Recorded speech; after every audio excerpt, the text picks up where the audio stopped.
Good morning, Patagonia. We are here in our little anchorage, and the wind decided to shift 180 degrees and build to about 15 and 16. So that means we have to move. It's starting to get a little bit choppy because the wind's getting blown up from the south here, and like the southeast, which is directly which our little bay faces. So it's time to go.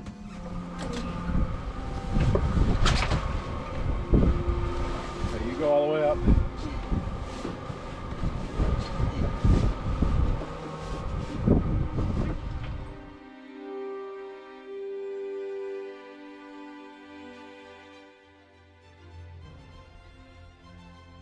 The wind and rain picked up as the dangerous lee shore loomed behind us. Visibility was a challenge, and understanding each other over the waves, wind, and rain made communication near impossible. The boat lay surrounded by kelp, threatening to block our fuel intake and clogging the anchor chain. If the anchor was unlodged from the bottom during this process, we could start dragging into the rocks, and it would be too hard to tell while in the pitch darkness of early morning. The safety of our boat depended on no mistakes and a lot of focus.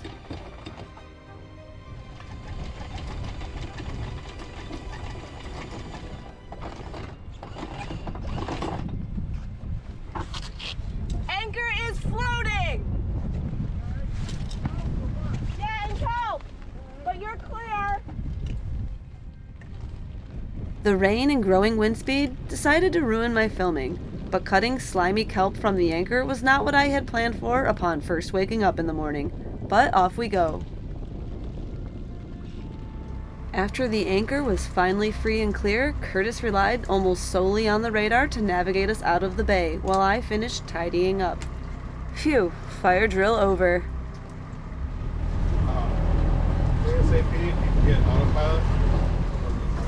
And then turn our sailing navigation lights on also, please. Okay. Autopilot nav lights, please. Turn off all the deck lights. Good morning, everybody. Well, we are on the move. Kate got the anchor up successfully in the dark, and we are not exactly setting the world on fire here. We're moving along at maybe 3 or 4 knots under sail. There's about 5 knots of wind, and we're just kind of drifting in the wind and current. We've got good current behind us.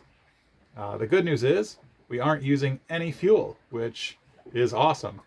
The bad news is we're going like 4 knots, 3.9 knots, but that's not really bad news because it's just a really nice, gentle, easy sail, and we are making forward progress without using diesel, which we really, really like.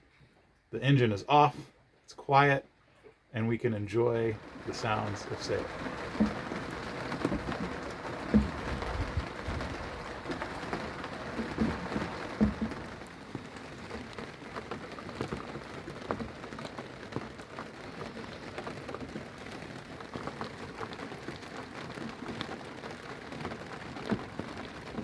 So this is it this morning. This is what we have. It's just slow going. It's very calm though, which is very, very nice. It's raining as well with the no wind. So I'm trying not to go outside so I don't get all wet. And then once I get wet, I bring all the moisture back downstairs with my foul weather gear. And we're trying to keep the downstairs as dry as possible. One thing about our boat is we don't have insulation. Our boat is really a warm weather boat, more tailored for cruising and maybe some racing in the summers or in the Caribbean. Not necessarily made for high latitude expeditions and adventure sailing like this. We're making do, but we've got to be very careful to keep as much moisture as we can outside of the inside so that we don't ruin our really nice wood interior down here. So it's a lot of hard work, but we're doing it.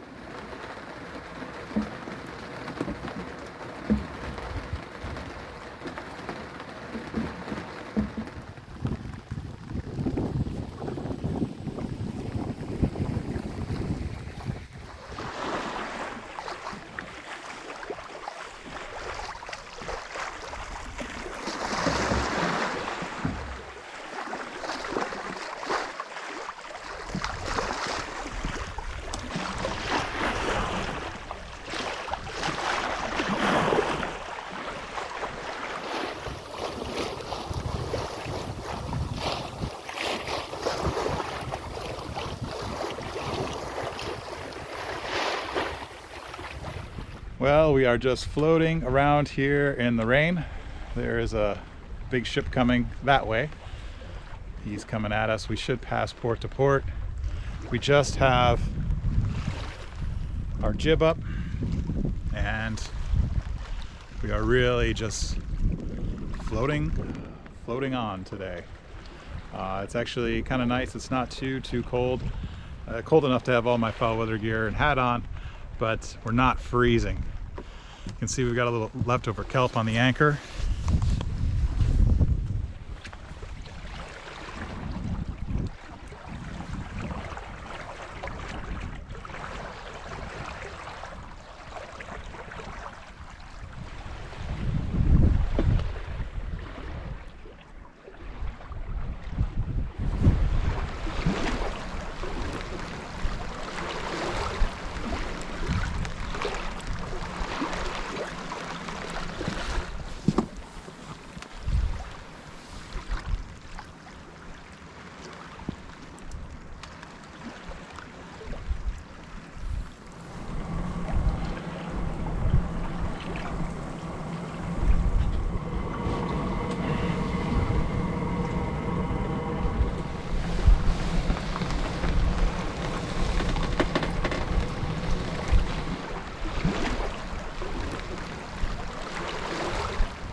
Well guys, we got an early morning start as the wind shifted out of the south, of which we were not protected this morning.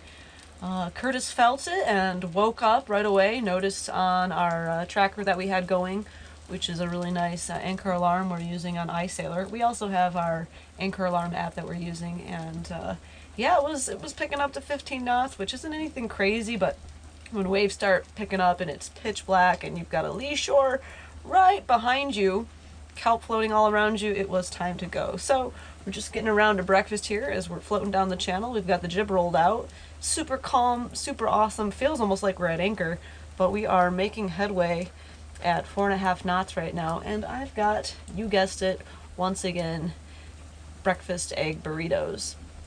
I don't know, it just sounded good. It seems like it's a yummy thing to have on a cold day, to have eggs with a little bit of carbs and some melty cheese. And today's meat choice is hot dogs. So we're getting towards the end of our meat in the fridge, and so yeah, I never had eggs and hot dogs before until I met Curtis, so it's a nice little Midwest memory for us. I'm sure we'll enjoy.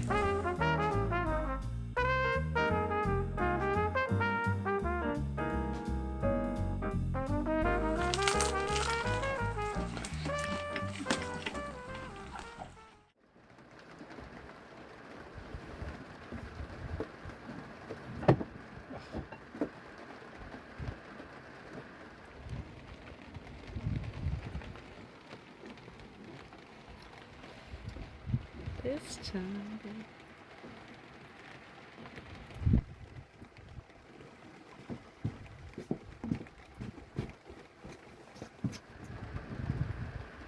My parents moving too far forward. Too fast for them.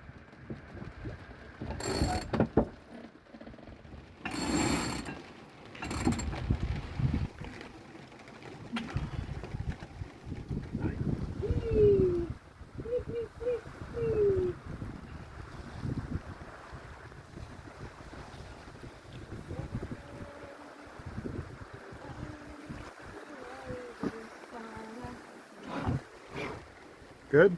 Yeah.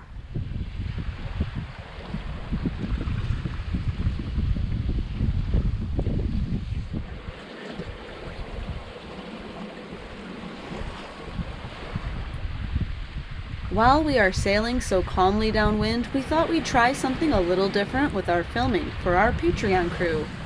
I'm sure no one has ever done this while sailing in the Chilean fjords before, unless they have huge mega bucks like Volvo Ocean Race style dishes and stuff. So, kind of cool. We thought, hey, if anybody's sitting around doing anything, we'll try to share it with you as we test out using the GoPros to live stream. All right, let's switch cameras again. All right. Because the other view is way cool, I think. We shared much more information about the shore ties, charts, boat setup, and more during our first live video.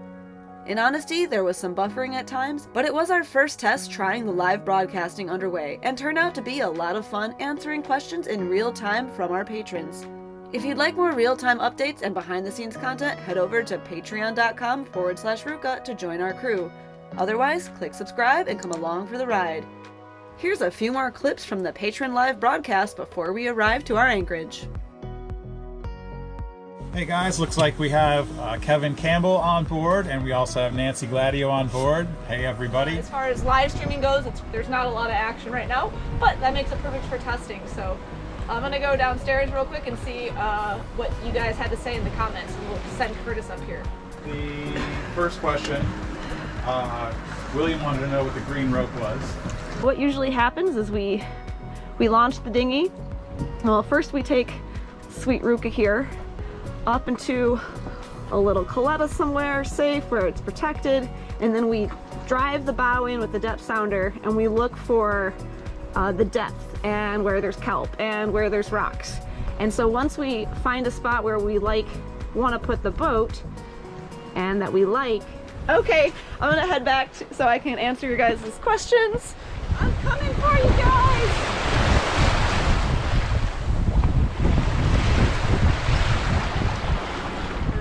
Our navigation goes day by day. As I was telling some of you earlier, that the weather, this south wind came, I don't know, 12 hours earlier than it was supposed to. And so the wind does generally keep true to the forecast we found, but it does change day to day. So as you have more recent data, the next 24 hours generally are fairly accurate, and then after that it can change day by day. So I say we're about a week from Puerto Eden, but we'll see if we find any cool coletas or bays that we want to explore. And okay. Wait. Okay. Oh, good girl. Good girl. Okay. Roxy looked around for birds, realized it was raining, and is, oh, birds. See, she's looking. There's no birds, buddy. Let's see, are we going to hit any islands or anything, Curtis? Because I know we haven't checked the charts in a minute. We shouldn't hit any islands. Okay. I'm gonna try and switch back to the other camera. Okay, cool. Yeah, because as I look ahead, we're pointed straight at land, Alright. which is different from Let's go look at it. the charts a little bit.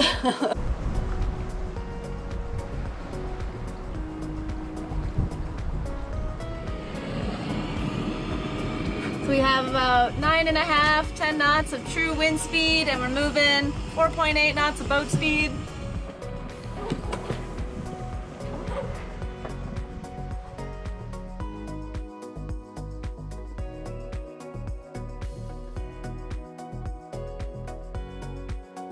Unfortunately, the broadcast disconnected, but still appeared connected on our cameras when we came into this beautiful anchorage.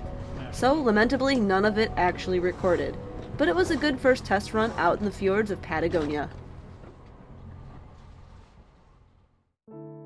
Today's sail was drastically different from the previous one. 16 tacks is a lot different than a wing-on-wing drift fest with the current. And while the sailing wasn't as challenging, we still needed to keep a watch on navigation and energy consumption. The relaxing sail also allowed us to enjoy the magnificent scenery around us and thus concluded another successful day on the water. It was time to head to shore to have a quick look around, certainly Roxy's favorite part of the journey.